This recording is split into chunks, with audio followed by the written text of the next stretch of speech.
Может ли государство регулировать минимальные цены? Именно с такого вопроса началось рабочее заседание Комитета по экономической политике, реформам и информационным технологиям. Речь идет об установлении минимальной цены на туристические путевки. С предложением внести туроператорскую деятельность в закон о государственном регулировании цен выступил депутат Инар Гицба. Предлагается в понятийный аппарат включить такое понятие, как цикличный демпинг. Оно подразумевает особое внимание, к вопросу возможного искусственного занижения, недобросовестного занижения цен на туристический продукт, но он цикличный, И тут орган уполномочен, он будет регулировать, в какой период, в какой мере будет это государственное регулирование. Второй вопрос – это минимальный порог на туристический продукт. И третий основной момент – это установление для жесткого блока тоже порога в 70%. Условно, если ателье располагает номерным фондом свыше 60 номеров, то он может сдать туроператору не более 70% этого номерного фонда. Каким образом установить минимальную цену, которая работала бы в отношении всех вариантов? Ведь здесь речь не идет о том, сколько должно стоить средство размещения, одна ночь. Здесь речь идет о продукте, который может включать в себя еще и экскурсии. Но вот мы, допустим, поставим минимальную цену 20 тысяч рублей на одного человека. В итоге никто не приедет. В итоге было принято решение провести заседание с привлечением экспертов из этой области для еще более глубокого анализа. Мы, как уже говорили, что основной задачей Министерства экономики является создание условий для стимулирования сегодня национальной экономики и создание, а в нее входит это создание конкурентной среды. Мы все понимаем, что единственным правильным ценообразованием это чем больше конкурентная среда, это правило мировой экономики.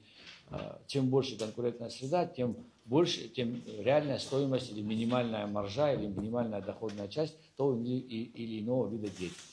Говорить о минимально допустимом уровне цены в каком-то общем порядке для всех объектов размещения, на мой взгляд, не приходится, потому что, опять же, нужно учитывать категорию гостиницы и входящие в состав дополнительные услуги. Это может быть трехразовое питание, это может быть только завтрак у некоторых объектов, может вообще гостиница без питания объект быть, трансфер предоставляется или нет. То есть все это формирует цену турпродукта.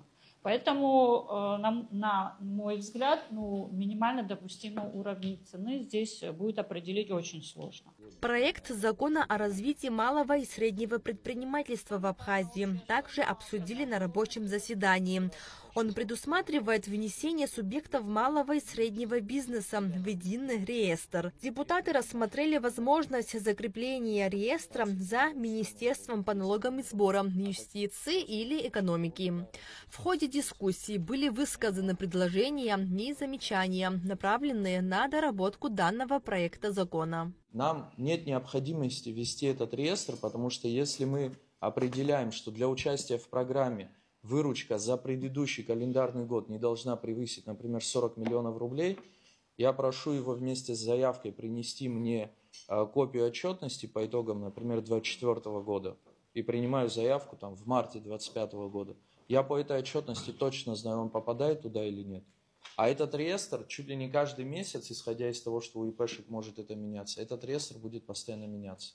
После того, как мы выбрали, допустим, мы говорим о среднепредпринимательской доле. Когда мы взяли среднее предпринимательство, посмотрели реестр, который вы ведете, потому что вы пишете программу, смотрите, сколько человек у нас сегодня занимается из этих малого и среднего предпринимательства сельским хозяйством. Из 100 – 10. Вы понимаете, 10 человек из малого и среднего предпринимательства занимаетесь. Отправляйте дальше в налоговую, в районе всякой разной администрации и спрашивайте, чем они страдают. Чем им плохо и чем им помочь. И вот это и есть самое ключевое стимулирование экономики Абхазии. Вот это даст результат. Депутаты также обсудили вопрос внесения изменений в закон о государственном регулировании цен. По словам Резу Зантария, закон должен регулировать ценообразование там, где нет конкурентной среды. Как регулируются цены, осуществляется ли контроль и какая работа ведется в этом направлении? Все эти вопросы интересовали депутатов.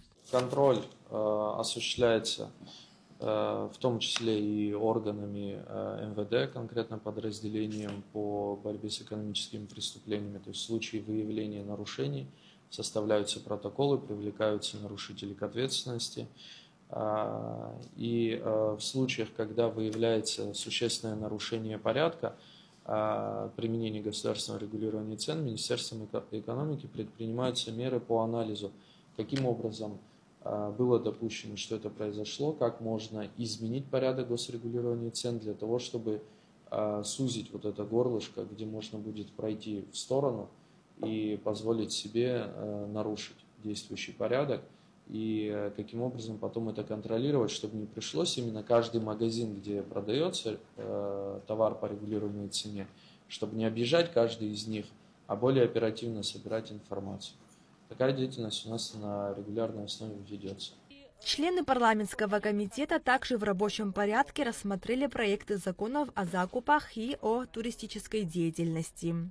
Налач Хинджерия, Алексей Агухава, Абхазское телевидение.